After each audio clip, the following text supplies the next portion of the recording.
I'm Bill Moyer. Do you ever have the feeling that someone you don't know is trying to send you a message? Well, you don't have to believe in extraterrestrial creatures to know it's so. We're all constantly the targets of people who want to win us over. Every government department, every major corporation, every organization with a mission employs experts in public relations whose job is to get their message across in the best possible light. Public relations has become a major industry of the 20th century, product and symbol, in a way, of our age. This broadcast is about two men who were the first of their kind, pioneers of PR. One gave the Rockefellers a new image, the other turned lights on all over the world.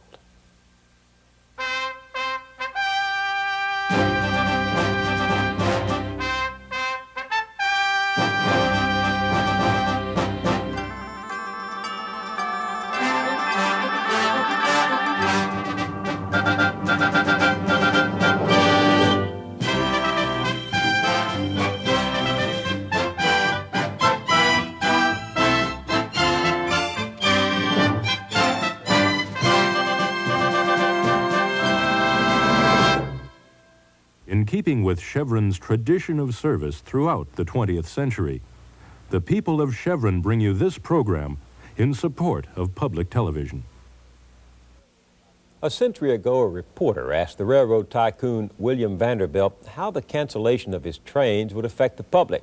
And Vanderbilt replied, "The public be damned." You could get away with such contempt in those days if you were rich and powerful and audacious enough.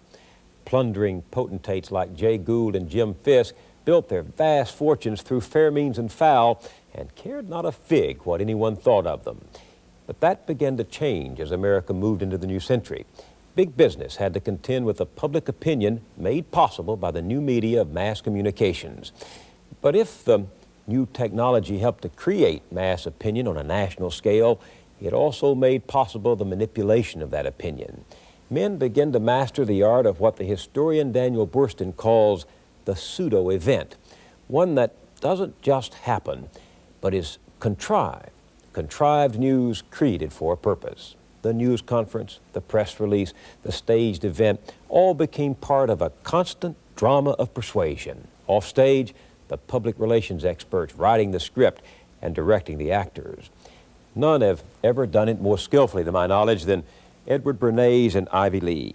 If I had to point to one moment when public relations as we know it began to come into its own as a 20th century phenomenon, it would be in a meeting in 1914 between Ivy Lee and his most famous client, a man whose very name embodied the whole capitalist system. Passing by, passing by, passing by. Passing by, oh, the good we all may do, while the days are passing by. That's fine. You're a good song leader, Mr. Rockefeller. John D. Rockefeller Sr., with the exception of a few emperors of China, he may have been the richest man this world has ever seen. He lived to a ripe old age, and with age came honors and respect from America and around the world. The family name was synonymous with philanthropic giving. The old man beloved as a patriarch of American enterprise and a benefactor of humanity. Here's how the press and newsreels of the day fancied him, the kindly, friendly elder whose golf scores and folksy homilies could make headline news.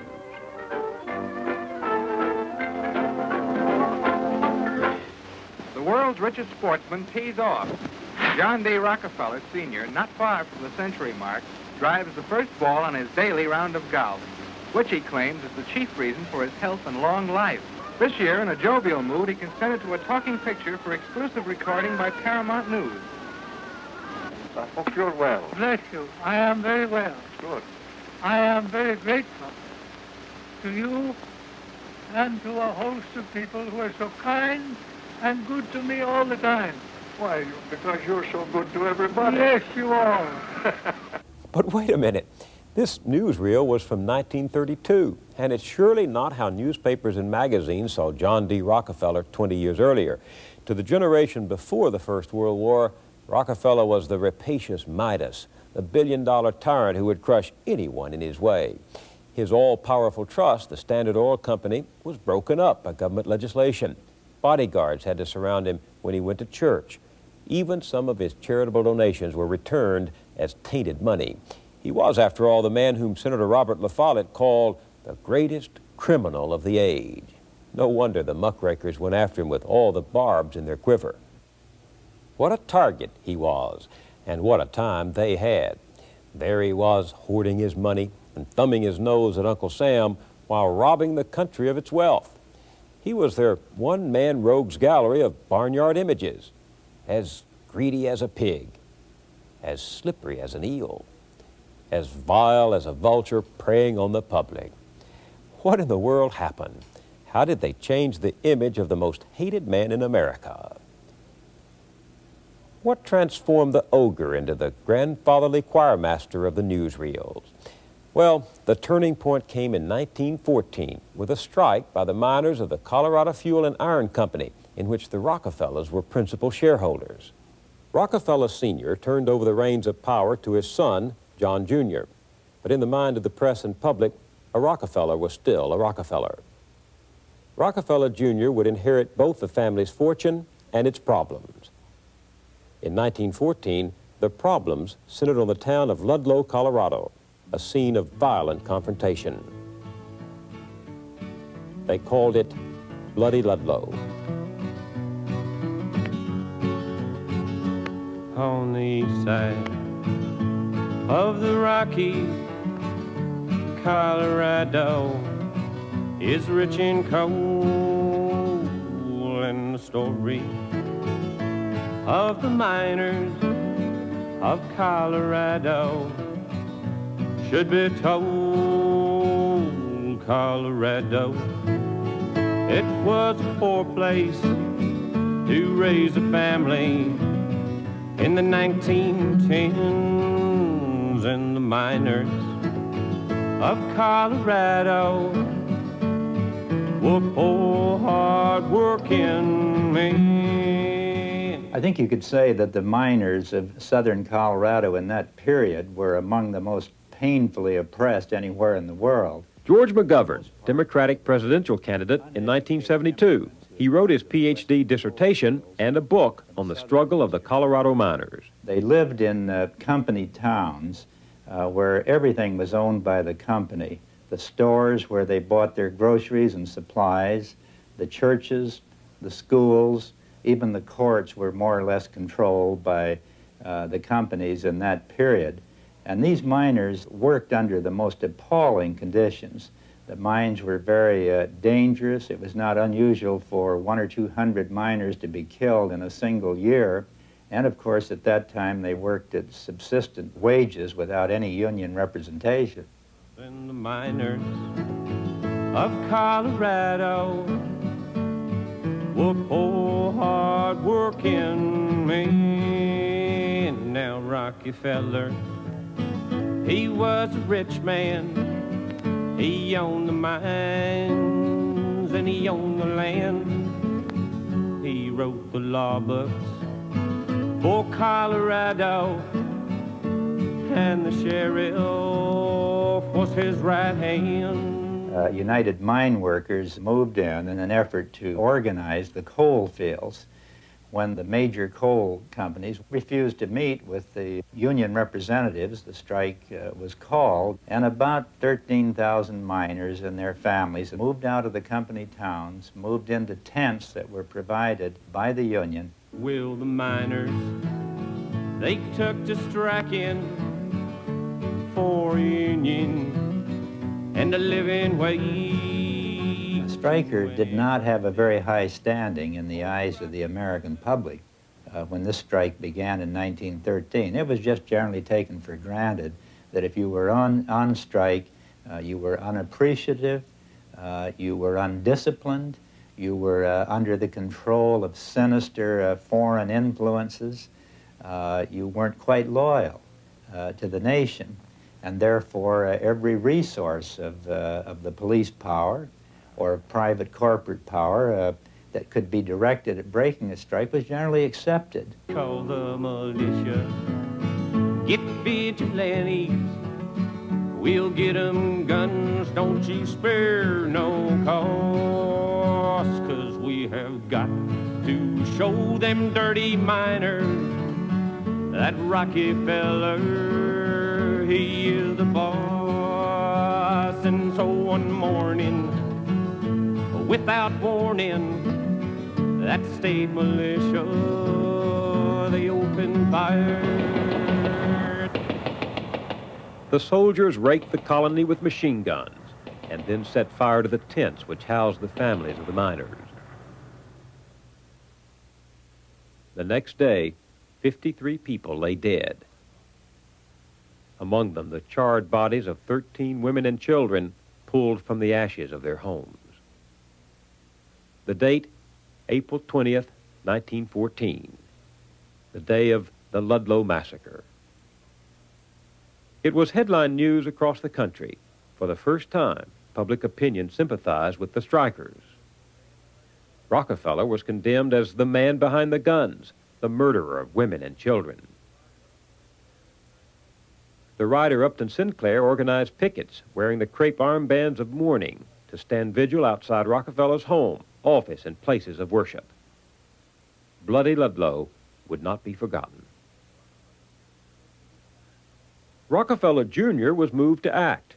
The vilification of his family's name had gone far enough. It was time to refurbish the Rockefeller image. He turned to a former newspaper man with the reputation for clever handling of the publicity problems of big business, a man with the unusual name Ivy Ledbetter Lee. Ivy Lee's son, Jim Lee. Rockefeller was in serious trouble with the Colorado Fuel and Iron Strike and really didn't know what to do, and someone suggested that there was a young man with a tall, stiff collar who had a lot of new ideas, and he might like to talk to him.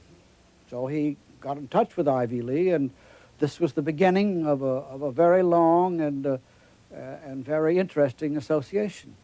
Ivy Lee was one of the first of the century's image makers, and a wizard at it. It's just the art of getting believed, he said. His critics disagreed. They called him Poison Ivy. At the turn of the century, why, businesses had, and some businesses and some people tended to operate without any respect to what the public thought of them. They didn't care. So public be damned was they didn't care what the public thought. Ivy Lee came along and said that you can't continue to exist, to operate successfully, to be thought well of, unless you take into consideration what the public thinks of you. It was the first time in any American labor struggle where you had an organized effort to use what has become modern public relations to sell one side of the strike to the American people, in this case, the Rockefeller or the management side. Ivy Lee said many times that he never changed Mr. Rockefeller. What Ivy Lee did, primarily for Mr. Rockefeller Sr., was to make the other side of the man known. There were a variety of techniques that Ivy Lee used. It was a total public relations campaign. It included, first of all, a series of fact sheets that he published to give the mine operator side of the strike. Everything was done to discredit the strikers morally and to paint them as substandard citizens. Ivy Lee engaged the services of prominent people to sign articles that gave the mine operator's side of the story.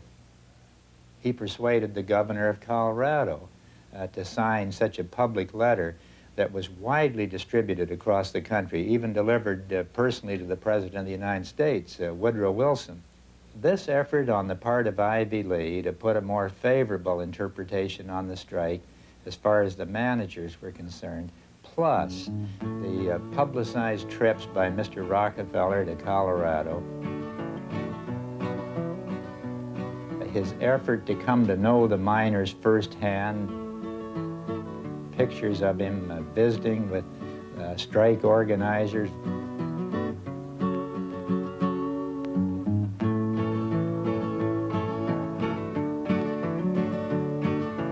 talking with the miners and their families, asking the mothers about the conditions in the homes, asking the miners about the conditions underground.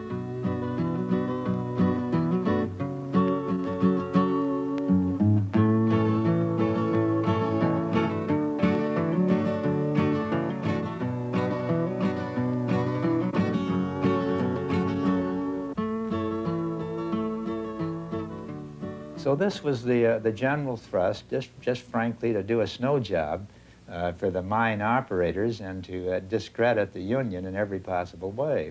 And I must say that while they didn't exceed 100%, they were sufficiently successful in it so that they did change the public perception of the mine operators and their responsibility for the strike.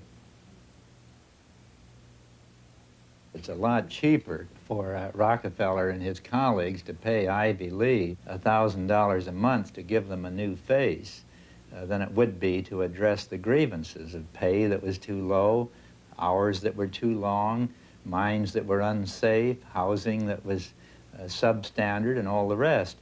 It's probably not an exaggeration to say that modern public relations in industrial disputes was born in 1914 with the Rockefeller-Ivy Lee marriage and has continued from that day until the present. Bloody Ludlow changed things. After Rockefeller's visit to the miners' homes and those carefully posed newspaper pictures, working conditions improved. The company's grip on the town was loosened. Miners could form grievance committees. But one principal demand of the strike was subverted. The mine owners refused to recognize the United Mine Workers Union, and the miners were effectively denied any real bargaining power. But not Ivy Lee.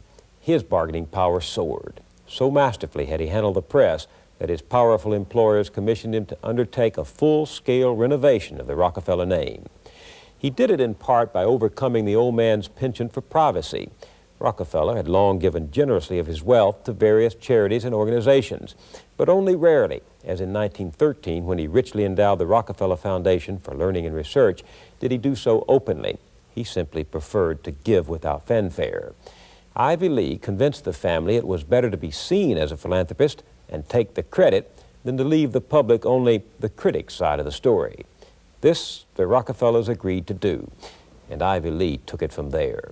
He became the man between the family and the press, and slowly the alchemy of publicity transformed the image. In the mind of the public it emerged, if not pure gold, at least with a fine golden lining, and it made the difference.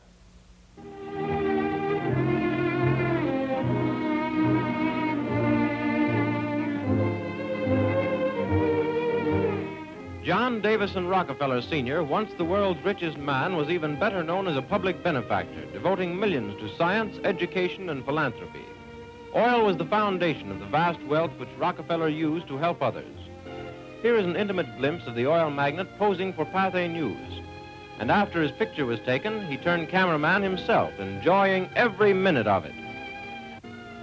Deeply interested in his fellow men, Rockefeller was particularly fond of little children, and in recent years became famous for giving them dimes on every occasion.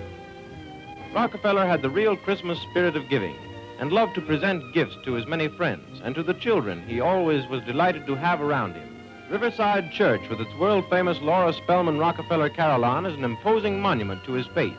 And Rockefeller Center, the greatest development of modern times, stands as a tribute to the man who devoted his fortune to the progress of humanity. Before Ivy Lee died in 1934, he had lunch with the only man considered his equal, Edward L. Bernays. There they sat, founding fathers of the business. But Lee was in a pessimistic mood that day, and he told Bernays that public relations was a temporary phenomenon that would probably die with both of them. Bernays was to make sure that didn't happen. He was the first person to say, "I'm a public relations counselor," and he was determined to turn the practice into a recognized profession. He wrote books of theory to make public relations a companion of the new social sciences with special insights into human motivation. But mostly what he did was to make public relations work, and to work well for his clients. What clients they were: RCA, General Motors, the American Tobacco Company, Time Magazine, the Bank of America, the United Fruit Company, the government of India, the city of Vienna, and on and on. Edward Bernays became successful and wealthy, and far from dying out with its founders, public relations flourished, and today remembers the man who gave it its name. How do you introduce a man who is the acknowledged father of public relations, who wrote the first public relations book and who taught the first public relations class, who is a counselor to presidents? What more can you say about an individual who, to the public relations profession, is a living legend?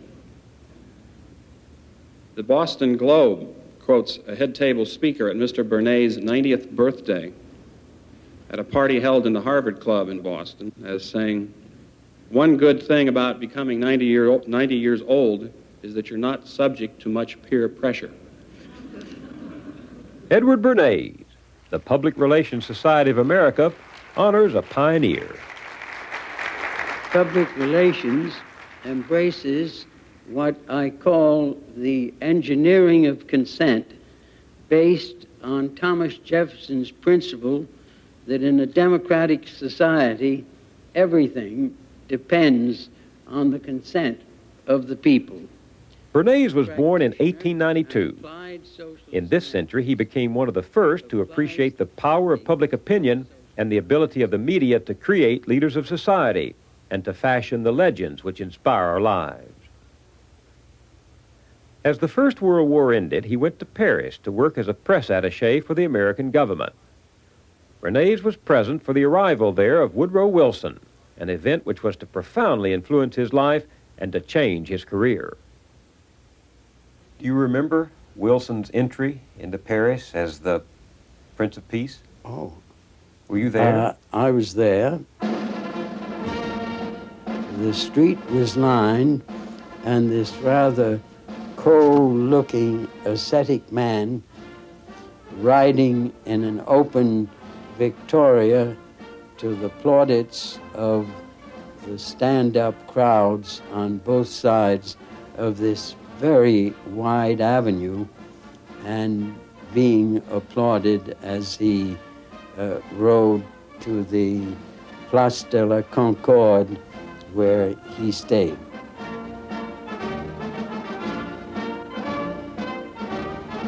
And the day of his coming, my maid, a young peasant woman from the interior of France, came to me in the morning and asked whether she could have the afternoon off.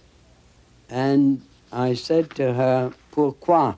Why do you want the afternoon off?" And she said, "Je veux voir les bienfaiseurs de l'humanité." I want to see the well-doer of humanity. And obviously, I let her off.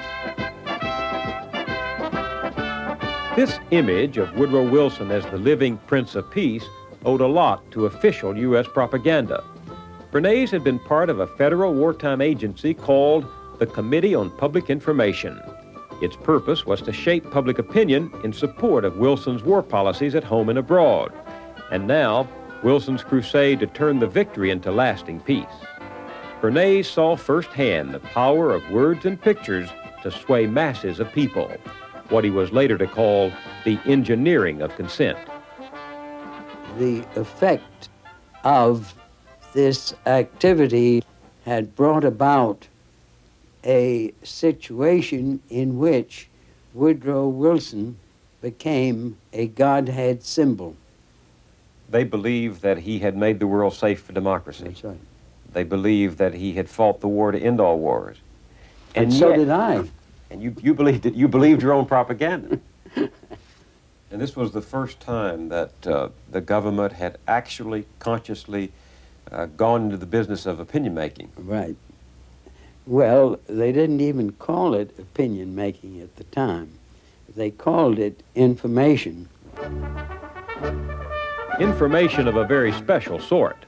As these World War I posters indicate, This was information backed with the powerful force of emotions.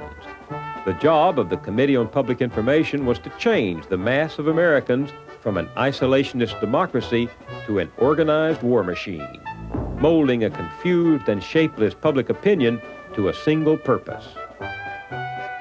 In 1917, the committee was to turn to a new and untried medium to reach this public: motion picture film. Movie screens across the nation reflected the coming images of war and the U.S. government's first shaky attempts to propagandize its own people.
The committee's work today would be thought of as amateurish vis-a-vis modern social science knowledge.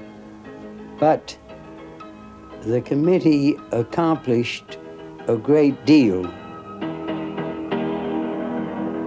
So the propaganda was effective, I along with think other considerations of I patriotism. think the propaganda was very effective, and as I say now, it was propaganda and not impropaganda. Bernays' propaganda was still very controversial.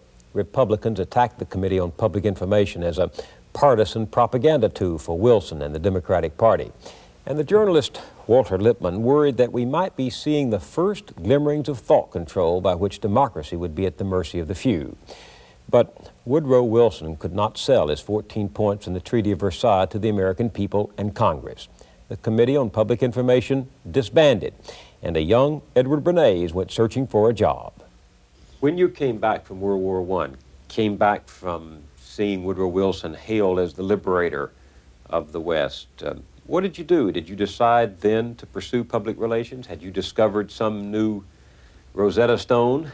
Well, after experiencing this world situation and recognizing the importance of ideas as weapons, what Victor Hugo had once said, it is useless to send armies against ideas, I decided to open a small office and see whether we could not apply what I had learned in the war to peacetime pursuits. The 1920s. Bernays came home from war and put his talent to work for American business corporations. He was exactly the right man at the right time. American industry was in a frenzy of expansion. Cars were being sold by the millions, and mass-produced consumer goods filled the stores. The 20s magnified our love-hate affair with big business. We loved what it could give us, but worried about its social costs, worried about the concentration of enormous economic power in the hands of the few. A new profession was born into this changing world, and Edward Bernays gave it its name: public relations, the conscious shaping of public opinion and attitude. His wartime experience was applied to the problems of his peacetime employers. Everyone, from the captains of industry to American presidents, wanted his services. President Calvin Coolidge gave off the impression of aloofness and coldness. And there's a story that he asked you to come down to advise him on how to project more warmly. Tell me about that. Coolidge had been a Vermonter, or was a Vermonter, and anybody from Vermont was regarded as a cold, frigid human being brought up in the north of New England. In addition to that, Alice Roosevelt Longworth, who had an acerbic tongue, had made a statement some time before that Calvin Coolidge, President of the United States, had been weaned on a pickle. And the country believed it, and certainly it hurt. And I thought about it, and I had read that the White House indulged in what were known as New England breakfasts. It then occurred to me to bring down actors and actresses and have them have breakfast with him, including Al Jolson, including the Dolly sisters, and we had breakfast and we had our country sausages. And there was a man who came to the president, and I heard him say, "Mr. President, you have a cabinet meeting." The president went right on talking to the actress on the left side of him and another actress on the right side of him, and the poor cabinet meeting had to wait. The next morning, I was back in New York and noticed that the New York Times had carried the story on its first page without my having any relationship to the story. They treated this as news. They treated it as news, which it indeed was. Do you remember the New York Times headline? I recall that they said that Coolidge had breakfast with actors and actresses and almost laughed. It was President Nearly Laughs. Ed, were you helped by being Freud's nephew? Did you have an inside track on the workings of the mass mind?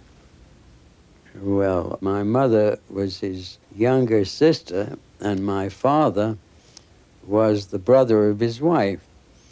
And at home, contrary to what is done today, the dinner table at night became a discussion forum at which the two parents would discuss what was on their minds, and children were seen and not heard. But actually, children listened. What did you hear? Well, I heard about my uncle's theory of dream interpretation. I heard about psychology as being an important force in evaluating human behavior. I heard of repression and regression and suppression and projection and taboos and Oedipal complexes. And while I never had a course in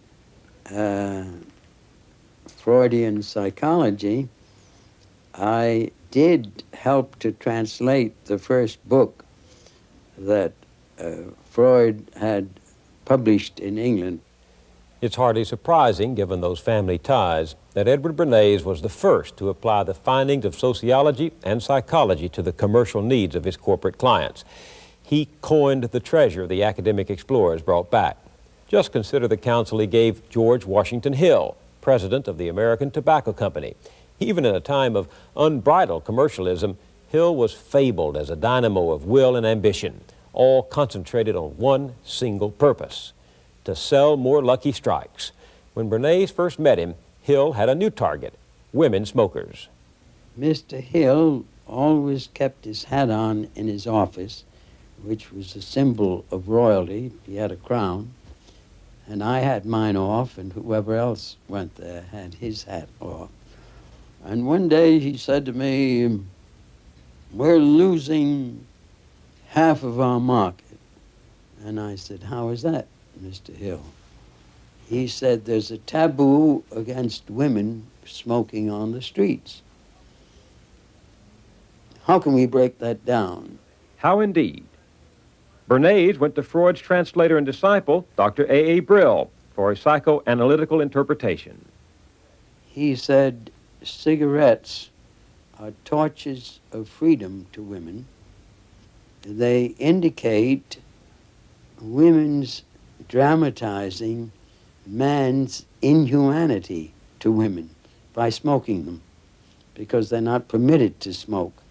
So I called up a young debutante friend of mine, and I said, would you be willing to ask some of your debutante friends, and obviously they're young men, to walk in the Easter parade lighting torches of freedom as a protest against man's inhumanity to women? Well, obviously, the young woman snapped it up, and then I said to her, might I suggest, in the interest of spreading this gospel, that you let all of the news weeklies know about what you were doing? She said she would be delighted to do that.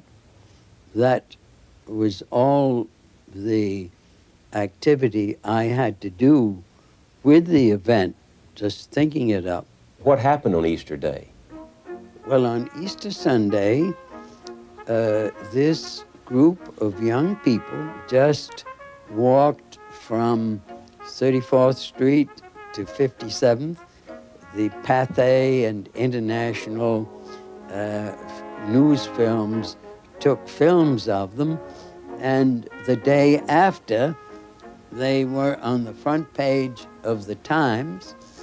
And to show the effect such an action has, within 5 weeks of their own volition, the smoking rooms of theaters in New York opened their smoking rooms to women smoking, which had never happened before. So an age-old custom was broken down by one action. Disseminated by the media. By the media. 1929, the General Electric